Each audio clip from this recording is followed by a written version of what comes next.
अस्सलाम वालेकुम वरहमतुल्लाहि वबरकातुहू। मेरा नाम कामरून निसा है। मैं इंडिया कोलकाता से हूँ, बंगाली हूँ। सो मैं दुबई में रहती हूँ और दुबई में यहाँ रहते वक्त मेरे पहचान हुई एक शख्स, वो है पाकिस्तानी। उनका नाम है मलिक मोहम्मद करीम नवाज। उनके पापा है नज़र हुसैन, उनके मामा है फरहद परवीन। सो इन्होंने मुझे मिली 2019 में आफ्टर कोरोना।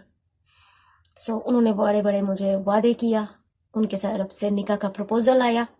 उन्होंने मुझे इवन उनके घर वाले भी एक्सेप्ट किया, उनके मम्मी पापा भी मुझे बहू मानते थे। उन्होंने भी मतलब ये प्रपोजल या मुझे एक्सेप्ट किया। हम रिलेशनशिप में आ गए, हम इकट्ठा रहने लगे।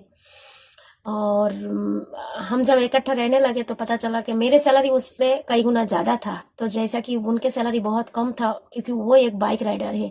दुबई में एक बाइक राइडर कमाते हैं जस्ट लाइक 2000 to 3000, बट मेरे सैलरी पाकिस्तान के हिसाब से करे तो 15 लाख। तो मैं उनका सारे खर्चा मैं ही उठाती थी। इवन उनके घर का खर्चा भी मैं ही उठाती थी। वो ज़्यादा काम नहीं करता था, तो उनका सारे खर्चा मैं ही उठाती थी। और उन्होंने मुझे बहुत बहुत बहुत वादा किया कि मैं कभी भी आपके साथ नहीं छोड़ूंगा। उन्होंने बहुत बड़ा वादा किया कि आप मत धोखा देना, मैं आपको कभी नहीं छोड़ूंगा। सो मैं ये सब एक्सेप्ट करके उनके साथ रहती थी। उन्होंने मेरे पर बहुत ही जुल्म किया, मतलब बहुत ही। उन्होंने मेरे जो घर था, मेरे एक स्टूडियो अपार्टमेंट था जो मैं खुद लिया था, वहां पे उनका मामू, उनका बुआ का बेटा, उनका खुद का भाई, सबको लेके आके उधर ही रख दिया था। तो हमारा प्राइवेसी भी नहीं होता था। उन्होंने मैं बार बार उनको मना करने के बावजूद भी उनको, वो किसी को बाहर नहीं रखते थे। सबको जो भी मिलता था वो मेरे खर्चे में ही उन लोग सब पलते थे। उनके भाई का लाइसेंस मैंने बना के सेटअप कर दिया, उनके लाइसेंस बना के उनको सेट कर दिया, उनको बिजनेस बना के दिया, उसको कंपनी बना के दिया, 3 कंपनी भी बना के दिया मैंने। मैं बहुत सारा उसके पीछे इन्वेस्ट किया ताकि वो आगे बढ़े। मेरे दिल में उनके लिए ऐसा कुछ भी डाउट ही नहीं था। वो कुछ करते थे ऐसा बातें, ऐसा काम जो डाउट होता भी था। पर जैसा कि मैंने बोली, मैं कुक के हिसाब से काम करती हूँ, तो मैं बहुत ज्यादा बिजी रहती थी। मैं कभी भी उसको टाइम नहीं दे पाई कि वो क्या करते हैं मेरे पीठ पीछे।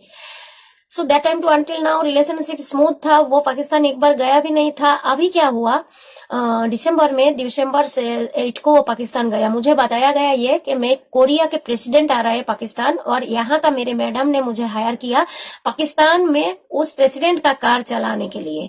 तो तुम मुझे अभी कांटेक्ट मत करना, 6-7 दिन बाद मैं खुद ही तुम्हें कांटेक्ट करूंगा, और मैं टोटल 9 दिन के लिए जा रहा हूँ Pakistan. So that time to until now he didn't contact me. But उसके जाने के 7 दिन बाद मुझे पता चला कि मैं जिस घर में रहती हूँ उस घर का रेंट भी उसने नहीं दिया। वो रेंट भी लेके गया पाकिस्तान का 4 लाख, 2 लाख करके 2 महीने का रेंट लेके गया।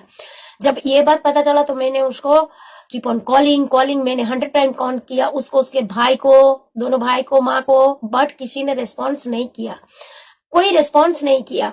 और इस दौरान मैंने उनके दोस्तों को कांटेक्ट करना शुरू किया कि उससे एक बार बात कराओ, क्योंकि मेरा रेंट का सवाल है, मुझे बात करना जरूरी है। तब मुझे पता चला, इससे उससे पहचान होके पता चला कि वो मेरे बगैर भी और भी 5 लड़की को ऐसा ही ठग के, दिल से खेल के, इतना सारा पैसा लेके वो पाकिस्तान चला गया, खुद का घर लिया, खुद शादी बना के वहां सेटल होने में। तो ये तो एक लंबा कहानी है। जो भी है, मेरे से भी बहुत सारा पैसा लेके गया। और ये बात उनके फैमिली सबको पता है, वो सारे क्राइम पेट्रोल का फैमिली है, सबको पता है। उनका मामू भी, 3 मामू दुबई रहते हैं जो मेरे पास आके बिरयानी भी खा के गए, उनको सबको पता है, ये छुपी हुई बात नहीं है। सो उसने जो 8 तारीख को गया, तब से लेकर आज तक मेरे साथ कोई कांटेक्ट नहीं किया, कोई कांटेक्ट नहीं किया। सो मैं पाकिस्तान हुकूमत से हाथ जोड़ के विनती कर रही हूँ ये कि मुझे इंसाफ मिले। मेरे साथ बहुत बड़ा, बहुत बहुत बहुत बड़ा धोखा हुआ जो मेरे लिए बर्दाश्त के बाहर है। तो मुझे बस पाकिस्तान हुकूमत से ये रिक्वेस्ट है, मैं एक हिंदुस्तानी मुसलमान औरत होने के नाते उनसे मैं मेरा इंसाफ मांग रही हूँ। मुझे मेरा इंसाफ चाहिए। सो प्लीज मुझे मुझे मेरे मेरे हक में बोला जाए, मुझे इंसाफ चाहिए।